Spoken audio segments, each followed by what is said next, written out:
what's up everybody? Tim here from Everyday Tactical Vids, and today we're looking at a backpack from Cotopaxi. This is the Cotopaxi Cayambe 20-liter ski pack. I did a review not too long ago of the Cotopaxi Inca 16, and this pack is a bit bigger, and it's also it's going to offer you basically more features to carry gear in a different way than maybe you would be able to do with a standard backpack. Let me give you a quick look at the pack here.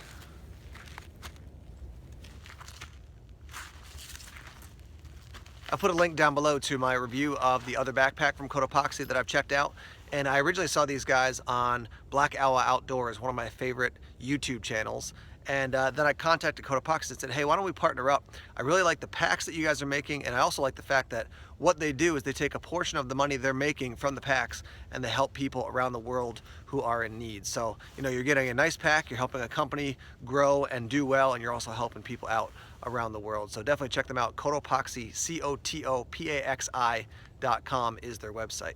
So this pack, I've actually been using this to haul gear into the woods for some bushcraft outings and also to go out and film in the woods. And I've been very impressed with it. I like the Inca, but I like this one even more. So let's take a look at it and we'll talk about it, and maybe it's gonna be a good pack for you to check out as well. Let's start off by talking about the straps and the whole setup right here on the front of the pack. You can see I've got a huge zipper here and a huge zipper here. Now on some other packs, some people will give you storage, you know, to keep a cell phone or maybe a granola bar or something like that in the front of the pack. So you have access to it while you're hiking. This is actually, it can function that way, but it's actually got kind of a bigger perspective tied in here. So when I zip this all the way back, you can see I open it up. You've got a hook here, and you've got basically what I would call a kind of a plasticified, I'm just making that word up, but it's a daisy chain, but it's kind of, it's like a plastic material. It looks like it's a natural webbing, and it's got kind of a plastic coating on top of it, and that goes all the way back. I'm gonna roll in some photos in a little bit here so you can see how you can actually use this to carry your skis and your other gear in your backpack. As you can see, this pack allows you to carry gear in a lot of different ways. You can see skis, we've got a snowboard coming up here in a moment, snowshoes, a lot of different ways you can actually carry gear. And I'm not just thinking for skiers and such, but also bushcrafting gear, axes, things like that. The other thing is this goes all the way back and into the back section, and you actually run your hydration bladder from the back of the pack in through here, and then you can basically have your hydration bladder right next to you. You can also do that on this side as well. This is the right side. You'll see there is no daisy chain setup on this side, but if you run this all the way back, you can actually put your hand right through into that main section of the bag. You've got your straps here, obviously, to, you know, cinch up the pack and set it up as you like. One thing I like about these straps, similar to the other ones, is that they cut in and then they cut back out, and that just makes the pack more comfortable, especially when you got a lot of gear inside. Looking down here at your waist strap, it is pretty thin. It's about 1 inch across. If I had my way, this would be a little bit thicker, but it still seems to function quite well. You got padding here that's gonna go on your hips.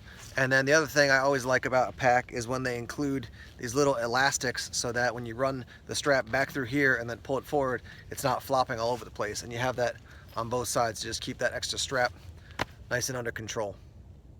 Looking at the back of the pack here, nothing too fancy. They got that cool logo, but there's no mesh. There's nothing there to kind of adjust the amount of airflow or whatever the case may be. This is quite comfortable though. Like I said, even with quite a bit of gear on my back, I found that it was comfortable to wear, and it didn't feel like it was, you know, jabbing me anywhere. There were no portions of the bag that I felt gear poking through. So here's what the back of it looks like. I flipped the pack over, and now you can see the portion that faces out when you're carrying it. Lots of straps and things on here. And these are different ways you can attach gear to your pack. So one way you can do it is you can actually use this section down here, and you'll see that they've run it through an ice axe. The axe head is down here, the handle goes up here and rides actually under this portion of the pack. So lots of different ways to attach gear, including ice axes, skis, snowboards, a bunch of different gear that you might want to attach here. For me, one of the main ways I'm going to use this is by carrying snowshoes on the back here. So you're basically going to run them underneath here, and then you can use these straps in lots of different ways to make sure that the snowshoes don't fall off. Let me open up this first section of the backpack. You can see the zipper goes from here and then ends down here. So it doesn't go all the way down on either side. That's just the way they've set it up.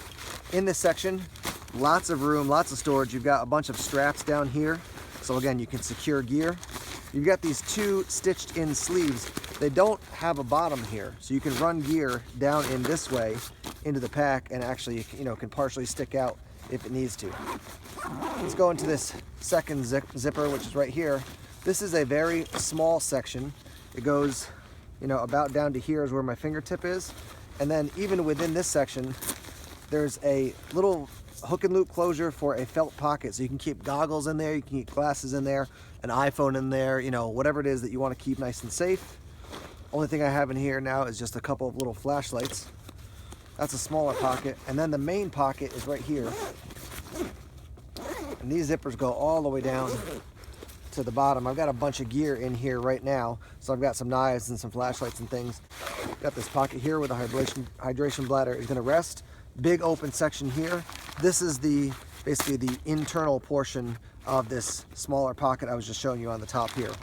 But lots of space to keep gear in this inner section of the bag. This pack weighs in at about 2.4 pounds and the dimensions are about 21 by 11 by 5. I've used a lot of different packs over the years, and I mentioned this about the Inca pack as well. I just like what Cotopaxi is doing. I just think they've really thought through how to make good packs. So, you know, I've used, I could list them: Osprey, Gregory, Dana Design, different ones by EMS and different companies, but I've really liked using their packs, this one in particular. When I asked them about this pack, they were like, well, you know, are you doing bushcrafting stuff or skiing stuff?